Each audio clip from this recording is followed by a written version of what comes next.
अच्छा, आप ये बताइए असगर खान, कल के दिन एक मेरी बात सुनिए, कल के दिन लुटियंस जोन में आप उठा के एक खोखा ले जाइए और सेट कर लीजिए वहां पे, और फिर प्रशासन आया कि बुलडोजर उठाया, हमने चलाया तो दिक्कत हो गई। अरे कार्रवाई होना चाहिए उनके खिलाफ जिन्होंने खोखा रखवाया है, खिलाफ कार्रवाई होना चाहिए जिन्होंने खोखे रखवाए हैं।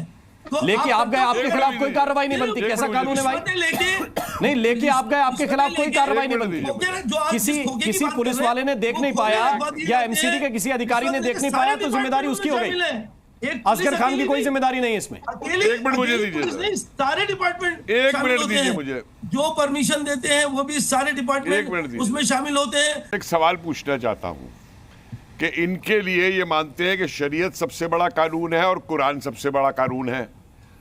बहुत अच्छी बात है, अपने धर्म के लिए ये मानना चाहिए। अब मुझे ये बता दीजिए कि कुरान के अंदर कहां पे लिखा था कि किसी दूसरे धर्म की इबादत की जगह को तोड़कर वहां पे अपनी इबादत की जगह बनाओ। समझे आप? मैं उस जमाने की बात कर रहा हूं, क्योंकि ये कह रहे हैं आप पुरानी बातें कर रहे हैं। समझे? एक बात दूसरा, ये क्या करते हैं, एक तरफ ये कानून की बात करते हैं, जहां कोई अपराधी पकड़ा जाता है कैसे आ जाते हैं ये सामने।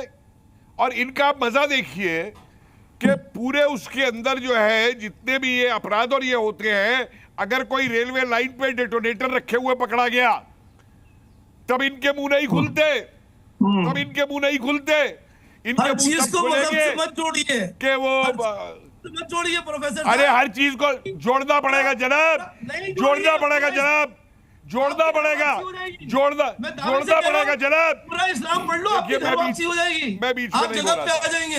अरे तुम्हारी घर वापसी हो जाएगी, तुम चले जाओ, तुम्हारे तो कोई घर ही नहीं है, तुम्हारे तो कोई घर ही नहीं है। तुमको तो अरेबिया वाले भी जूते मार के बाहर निकालते हैं, तुमको सऊदी अरेबिया वाले भी जूते मार के बाहर निकालते हैं, पाकिस्तानी तुम्हें जूते मारते हैं। पूरा इस्लाम चले जाओगे अपने घर। कपिल जी तो मतलब तुम्हारा इस्लाम ये कहता है संयम मंदिर तोड़ के बनाओ, इस्लाम कहता है कि मंदिर तोड़ के बनाओ, इस्लाम कहता है कि मंदिर तोड़ के बनाओ, यही कहना चाह रहे हो ना? इस्लाम की बात अगर मान लोगे, यही कहना चाह रहे हो ना? अरे आपको नहीं मालूम, आप अपने तक। अरे तुम जाना इस्लाम पढ़ो, 72 हूरों के पास तुम जाना, मुझे नहीं जाना। कानून जी 72 हूरों के पास आप जाइए, मुझे नहीं जाना। किस जायदाद की बात कर रहे हैं? मुझे नहीं जाना 72 हूरों के पास, आप जाइए, आप जाइए। कोई मस्जिद किसकी बात कर रहे हैं आप लोग? सब गलत काम करते हैं। इबादतगाह की बात कर रहे हैं। तन सर से जुदा का नारा, तन सर से जुदा का नारा इस्लाम कहता है। तन सर से जुदा का नारा लगाते हो। सुन लो भाई, सुनते नहीं हो प्रोफेसर साहब, सुन भी लिया करो। आप भी मेरे उम्र हो गए, मेरी 64 साल की उम्र है। देखिए असगर खान साहब, एक सेकंड, क्या बोल के मेरी बात सुन लीजिए। आप क्या बता रहे हैं?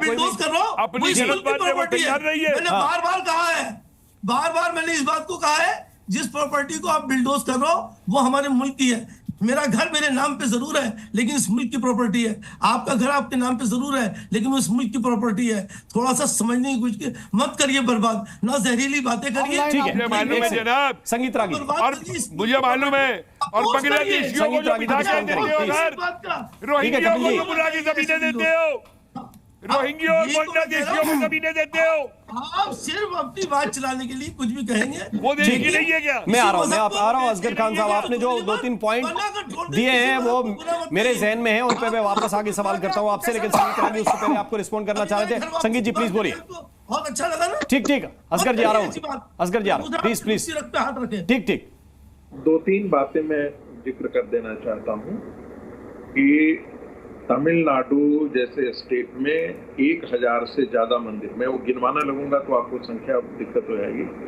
इंडस्ट्रियल डेवलपमेंट से लेकर के रोड चौड़ा करने से लेकर के कई ऐसे मंदिर ध्वस्त किए गए हैं। गुजरात में भी आपको ध्यान होगा कि 300 पुरानी जो है अहमदाबाद में सड़कों को ठीक करने के लिए, चौड़े करने के लिए मंदिर जो है और मस्जिद दोनों हटाए गए थे।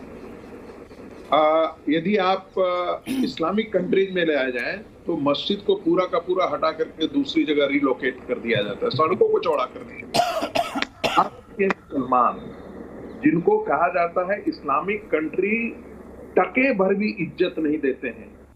जिसे कहते हैं ना, नया मुसलमान ज्यादा प्याज खाता है। ये इनमें कट्टरवादी सोच ज्यादा है बनिस्बत की वो लोग जहां से इस्लाम आया था, वो अब धीरे धीरे मॉडरेट अपने आप को कर रहे हैं।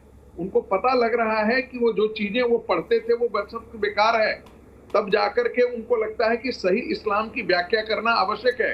लेकिन आज भी ये लोग, क्या आप तालिबान की इस्लाम की व्याख्या को स्वीकार करते हैं जैसे मोहम्मद के इस्लाम की व्याख्या को स्वीकार करते हैं? तहरीक तालिबान की व्याख्या के इस्लाम को स्वीकार करते हैं? यदि इस मानसिकता के स्वीकार करते हैं तो मुझे कोई दिक्कत नहीं है। मुझे लगता है ऐसी मानसिकता से इस देश के समाज को लड़ने की आवश्यकता पड़ेगी। एक अभी भाई साहब बोले कि इस्लाम पढ़ लो, पूरा का पूरा घर वासी, और कैसे लड़ेंगे, इतना तो लड़ना है जी। इस्लाम पढ़ने की आवश्यकता है, सबको पढ़नी चाहिए।